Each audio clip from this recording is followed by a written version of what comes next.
ఎఫెసీయులకు రాసిన పత్రిక 5వ అధ్యాయము 22వ వచనంలో ఒకటి చదవండి. ఎఫెసీయులకు రాసిన పత్రిక. స్త్రీలారా ప్రభువునకు వలె మీ సొంత పురుషులకు లోబడి ఉండుడి. క్రీస్తు సంగమునకు శిరసై ఉండులాగన పురుషుడు భార్యకు శిరసై ఉన్నాడు. క్రీస్తే శరీరమునకు రక్షకుడై ఉన్నాడు. సంఘము క్రీస్తుకు లోబడినట్లుగా భార్య కూడా ప్రతి విషయంలోనూ తమ పురుషులకు లోబడవలెను. పురుషులారా వీరును మీ భార్యలను ప్రేమించుడి. అటువలే క్రీస్తు కూడా సంఘమును ప్రేమించి అది కలంకమైనను ముడత అయినను అట్టిది మరి ఏదైనను లేక పరిశుద్ధమైనదిగాను నిర్దోషమైనదిగాను మహిమగల సంఘముగాను ఆయన తన ఎదుట దానిని నిలవబెట్టుకునవలనని వాక్యముతో ఉదక స్థానము చేత దానిని పవిత్రపరిచి పరిశుద్ధపరచుటకే దాని కొరకు తన్ను తాను అప్పగించుకుని. బైబిల్ లేకపోయినా మీరు చాలా జాగ్రత్తగా ఒక 10 నిమిషాలు మనందరికీ మనల్ని ఆహ్వానించారు, మనం వచ్చాము. ఒక సందర్భం ఉంది, వివాహ దినము. 20 సంవత్సరాలు వివాహమై 20 సంవత్సరాలు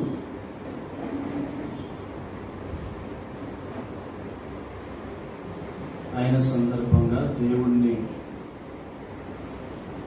దేవుని యొక్క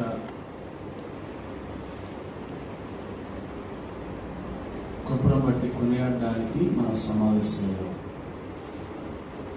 20వ వెడ్డింగ్ యానివర్సరీకి ఆహ్వానించబడ్డారు.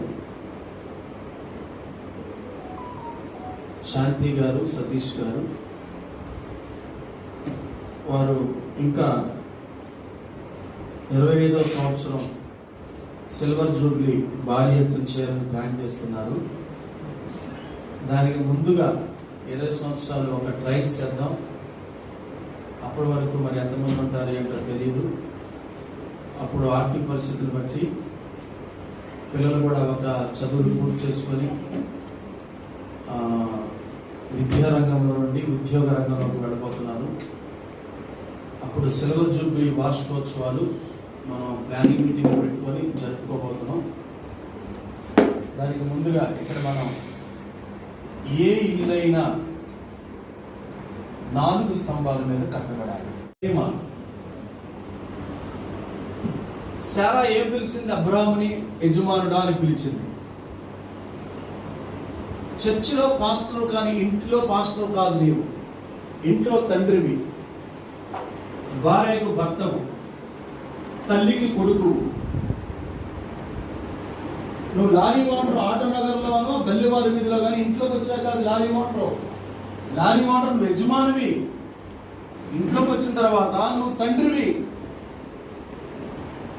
నువ్వు పాస్టర్వి చర్చిలో. ఇంటికి వచ్చిన తర్వాత ఆఫీస్లో నువ్వు మేనేజర్వి. ఆ టెన్షన్, ఆ ఒత్తిడి, ఆ కోపం ఇంట్లో ప్రదర్శించకూడదు. అందుకే చాలా కుటుంబాలు ఇచ్చిన, ముఖ్యంగా సాఫ్ట్వేర్ వాళ్ళు విడాకులు కూడా తీసుకున్నారు. నేను మొన్న ఎన్నికపల్లి మీకు చెప్పాను, మీకు తెలుసని చెప్పాను.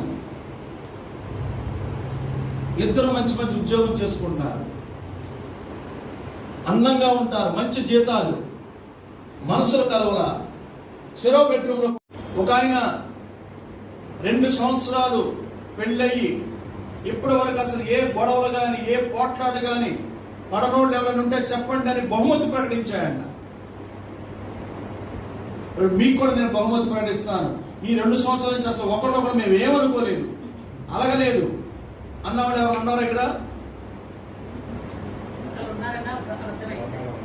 ఉన్నారా? అయితే ఒక కుటుంబం ముందుకు వచ్చింది. ఒక భార్య భర్తలు వచ్చారు. రాజుగారు అడుగుతున్నారు, ఏంటి మీరు ఎప్పుడు గొడవ పడలేదా? పడ్డాం. అలగలేదా? అలిగాం. కానీ వివాహమైనటువంటి ప్రారంభ దినాల్లో మొదటి రోజు మేము మాట్లాడుకున్నాం, ఏమండి పెళ్ళైన తర్వాత తప్పకుండా అందరి కుటుంబాల్లో సమస్యలు వస్తాయి, మనకు కూడా రావచ్చు. అయితే ఒకటి నిర్ణయం, మీ కోపం వస్తే వరండాలో పడుకోండి, నేను గదిలో పడుకుంటాను. నా కోపం వస్తే మీరు వరండాలో పడుకోండి, నేను గదిలో పడుకుంటాను అన్నాడు. ఈయన అన్నాడు, మీ పిల్లలు ఎంతమంది అన్నాడు, పిల్లలు లేరు అన్నాడు. పిల్లలు ఎందుకు పడతారు?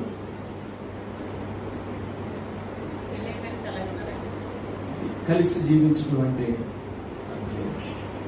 ఇది పరిస్థితి. తప్పకుండా వస్తాయి, మనందరికి వచ్చాయి. మనందరం లోపడ్డాం, విధేయం చూపించినాం, సరిపెట్టుకున్నాం కాబట్టి ఈరోజు కాపురం చేయగలుగుతున్నాం. మనం అగాపే, దేవుని ప్రేమ లేని కుటుంబాలు విడిపోతున్నాయి. నెంబర్ 2, క్షమించుకోవడం.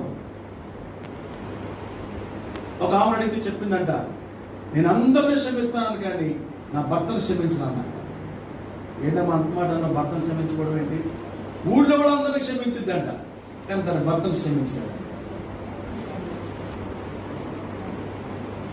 దేవుడు మనల్ని అలా క్షమించాడు, మనం కూడా ఒకరినొకరు క్షమించుకోవాలని దేవుడి వాక్యం మనకు సెలవిస్తుంది. అలా క్షమించలేనప్పుడు మన ప్రార్థన ఎలా వింటాడు? ఇతరులు క్షమించలేని నీవు నీ పాపమును దేవుడు ఎలా క్షమిస్తాడు? మన ప్రార్థన దేవుడు ఎలా ఆలకిస్తాడు? ప్రేమ ఉండాలి, నెంబర్ 1 మొదటి స్తంభం. 2వ స్తంభం క్షమించుకోవాలి. 3వ స్తంభం, ప్రసాద్ గారు, ఒక కుటుంబం 4 స్తంభాల మీద కట్టబడుతుంది. Pillars is important. మీరు కూర్చున్న కుర్చీకి ఎన్ని కాళ్ళు ఉన్నాయి ఒకసారి చూసుకోండి. చూడరా రోహన్, ఎన్ని కాళ్ళు ఉన్నాయి? 4 ఉన్నాయి. ఒక కాలు లేకపోతే ఏమైంది? పడిపోతాం. బలంగా ఉండాలి పిల్లర్స్. ఈ పిల్లర్ 20 సంవత్సరాలు కంప్లీట్ అయింది. మామూలుగా ప్రతి మ్యారేజ్ డే సింపుల్గా ఇంట్లో, ఒక్కొక్కసారి అయితే డ్యూటీకి కూడా వెళ్ళిపోయాము. ఎప్పుడన్నా మా 3 కుటుంబాలు ఒకటిగా అప్పుడప్పుడు కలిసేవాళ్ళం. కుదరినప్పుడు ఇంకా ఆఫీస్కి వెళ్ళిపోయేవాళ్ళం. ఇప్పుడు ఎందుకు అనిపించిందంటే 20 సంవత్సరాలు దేవుడు మా కుటుంబంలో ఎన్నో మేలు చేశాడు. గుర్తుగా మళ్ళీ 25 సంవత్సరాలకి సిల్వర్ జూబ్లీ చేసుకుంటారు. అది సరే. ఇప్పుడు కరోనా ఈ సంవత్సరంన్నర నుంచి దేశ పరిస్థితులు భయంకరంగా ఉన్నాయి. కంటి ముందు ఉన్నోళ్ళు ఎప్పుడు ఎవరికి ఎట్లా ఉందో తెలియదు. ఇప్పుడు 5 ఏళ్ల తర్వాత సంగతి తర్వాత, ఇప్పుడు ఈ 20 సంవత్సరాలు దేవుడు చేసిన మేలు బట్టి దేవుణ్ణి ముఖ్యమైన ఇంకా కొంతమందిని, చాలా దగ్గర వాళ్ళు కూడా కొంతమందిని తగ్గించేసాము, పిలవలేదు. బాధగా ఉంది ఇంకా వాళ్ళు కూడా పిలవనందుకు. కానీ ఇంకా మా అమ్మగారేమో ఎన్కేపాడు చర్చిలో అంటే రాలేదు.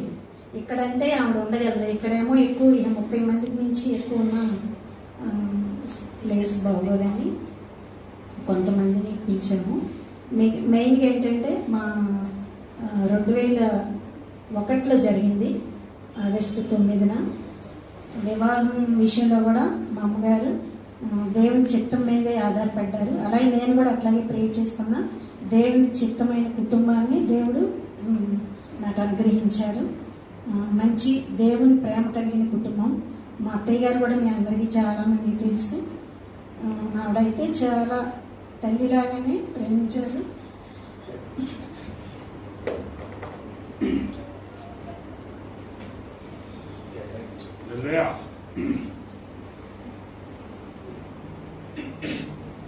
ఈరోజు ఆమె లేకపోవడం చాలా బాధాకరం. చాలా ప్రేమించారు, నన్ను కూతురులా చూసుకున్నారు.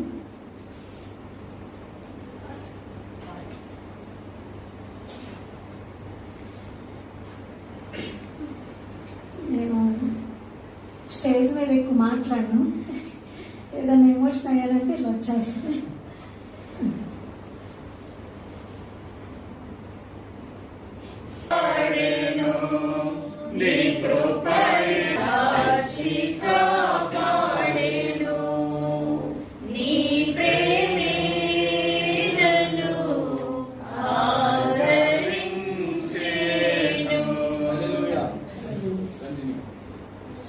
తర్వాత మ్యారేజ్ అయిపోయాక కూడా దేవుడు 2 పిల్లల్ని నాకు అనుగ్రహించాడు.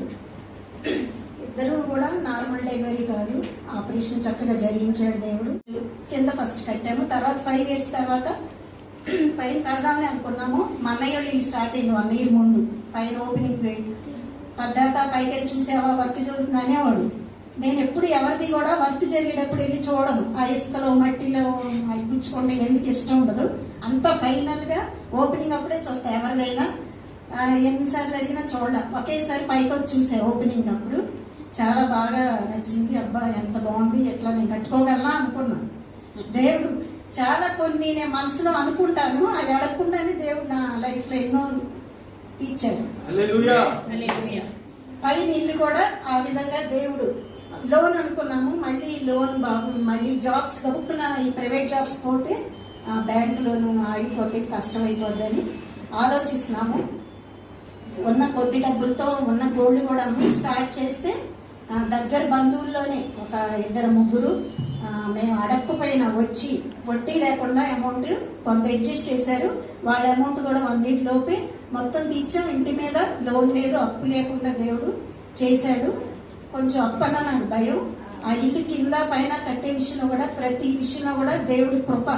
మనం పాట పాడతాం కదా, యేసయ్య నీ ప్రేమ ఎంతో బలమైనది, నీ కృప ఎంతో విలువైనది.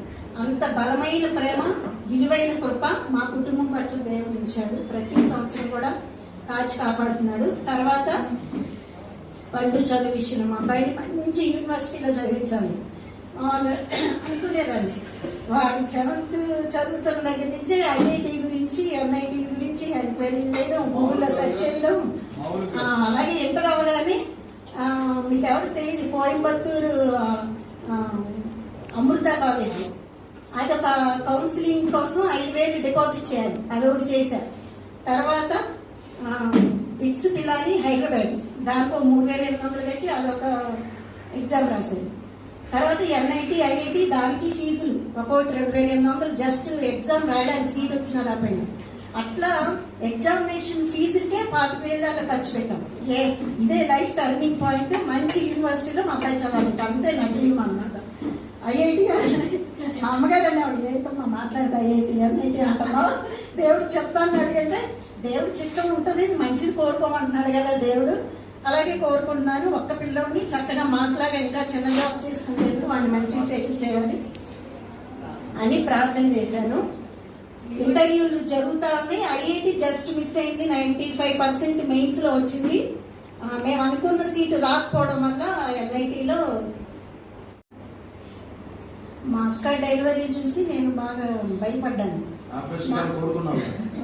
నార్మల్ డెలివరీకి మా అక్క పడ్డ బాధలు చూసి, అమ్మో నాకు అసలు నార్మల్ డెలివరీ వద్దు, పైకి ఎవరికి చెప్పలేదు. కానీ ఆ 9 నెలలు కూడా ప్రభువా నా వల్ల కాదు, ఆపరేషన్ అయితే మాకు తీస్తారు, నాకేం తెలీదు, మెలకు వచ్చేసరికి మా పిల్లల్ని నేను చూసుకుంటా, ఇంకా అట్లా అనుకున్నా. అందరూ అట్లా కోరుకోరు, నా మెంటాలిటీ అలా కోరుకున్నాను. ఫస్ట్ పండుని ప్రెగ్నెంట్తో ఉన్నప్పుడు అమెరికన్ హాస్పిటల్లో లోపలికి తీసుకెళ్లి పెయిన్స్ రావట్లేదని సెలైన్ ద్వారా ఇంజెక్షన్స్ ఇస్తున్నారు. పెయిన్ వాళ్ళు ఏంటంటే తొందరగా ఆపరేషన్ చేయరు, నార్మల్గా రావడానికే చూస్తాను. ఎంత ఇంజెక్షన్స్ ఇస్తున్నా పెయిన్స్ రావట్లేదు. కానీ పక్క లేబర్ రూమ్ లో పక్కన బెడ్స్ లో వాళ్ళు బాగా అరుస్తున్నారు, పెయిన్స్ తీస్తారు. బాబాయ్ నేను కూడా పెయిన్ స్టార్ట్ అయితే నేను కూడా అలా అరవాలి, నా వల్ల కాదు ప్రభు. ఎదురుగా వేసి ఫోటో ఒకటి ఉంది, ఆ ఫోటో అయితే చూస్తా ప్రార్థన చేస్తున్నాను. ఆపరేషన్ చక్కగా జరిగించాడు. ఫస్ట్ బాబు కావాలనుకున్నా, తర్వాత పాప అనేది. ఫస్ట్ సెకండ్ పాప అని కాదు, ఒక్కడు చాలనుకున్నాం ఇద్దరం. ఒకళ్ళు చాలు. సరే ఇంకా ఈయనేమో బాగా ఒకరిని చక్కగా చదివించి సెటిల్ చేయాలి, ఖర్చులు ఎక్కువ, మన ఇద్దరి ప్రైవేట్ జాబ్స్, ఇద్దరు వద్దు, ఒకరు చాలంటే సర్లే అని ఒక 4 ఏళ్ళు గడిచిపోయింది. మా అక్క వాళ్ళు మా ఇంట్లో అద్దుకున్నారు. అప్పుడు పండు ఎక్కువ ఈవినింగ్ వాళ్ళ ఇంట్లో వెళ్ళిపోయి ఉండిపోయేవాడు. ఇంకా 9-9:30 అయింది, పడుకోవడానికి రాన్నా వాళ్ళ ఇంట్లో పడుకున్నట్టు యాక్ట్ చేసేవాడు. మేము వెళ్ళిపోయాము, లేసేవాడు, లెగ్సి వాడితో బాగానే ఆడుకునేవాడంట. అంటే ఇంకా వీడు తోడు కావాలని కోరుకుంటున్నాడు, పిల్లలు కావాలని ఇష్టం అన్నమాట అని. అప్పుడు ఇంకా ప్రభా నీ చిత్తం అనుకున్నాను. 2వ ప్రెగ్నెన్సీ వచ్చింది. స్మైలింగ్ కూడా దేవుడు చక్కగా ఆపరేషన్ కూడా జరిగించాడు.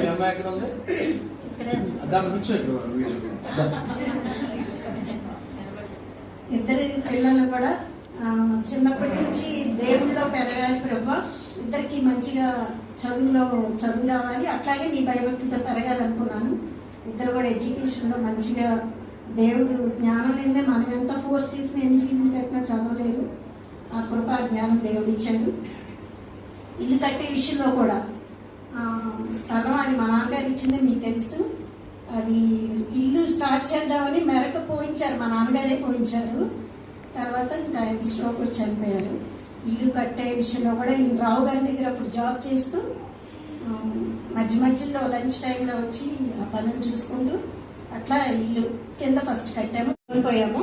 అందుకని ఈ అమరావతి విట్ ఉంది కదా, అమరావతిలో విట్ కాలేజీలో SRM లో కూడా వచ్చింది.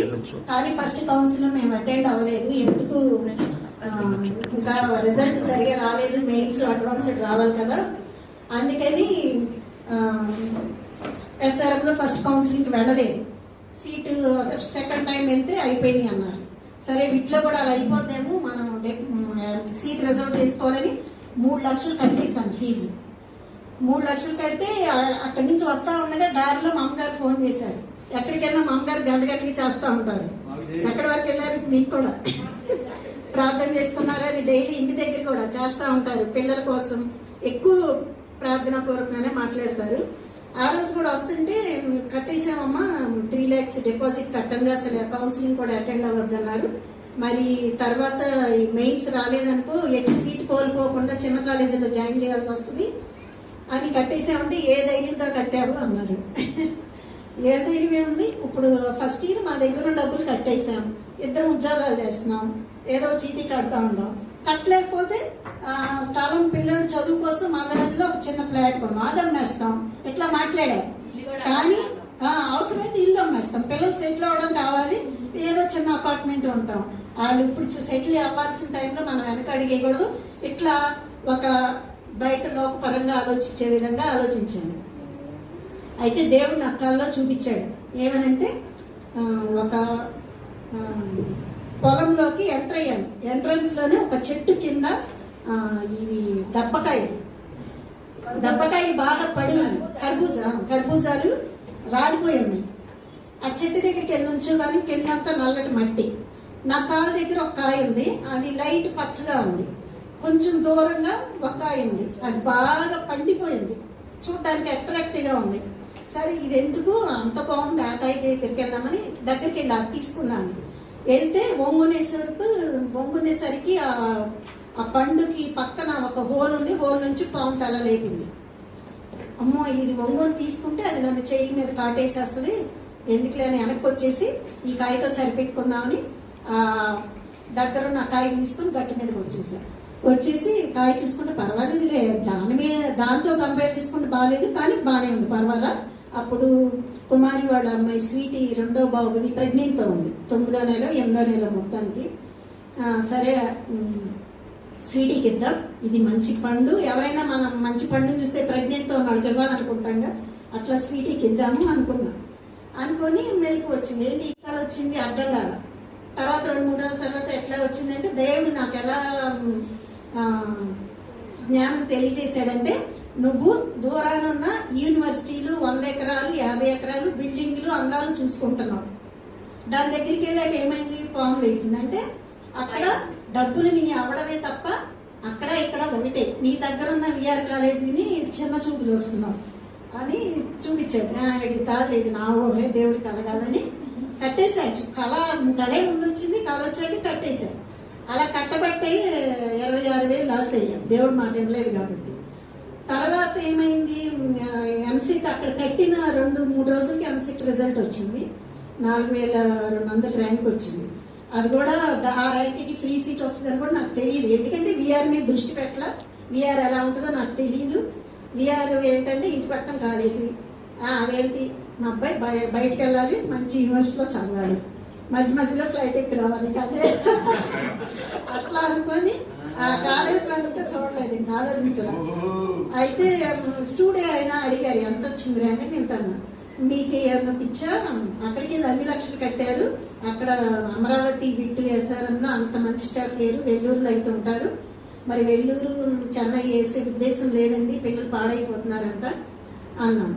కారుణ్య యూనివర్సిటీ క్రిస్టియన్స్దే కదా అని అది కూడా ఆన్లైన్లో ఈసీలో రిజర్వ్ చేశారు, వాళ్ళ ఫోన్ల మీద ఫోన్లు చేస్తున్నారు.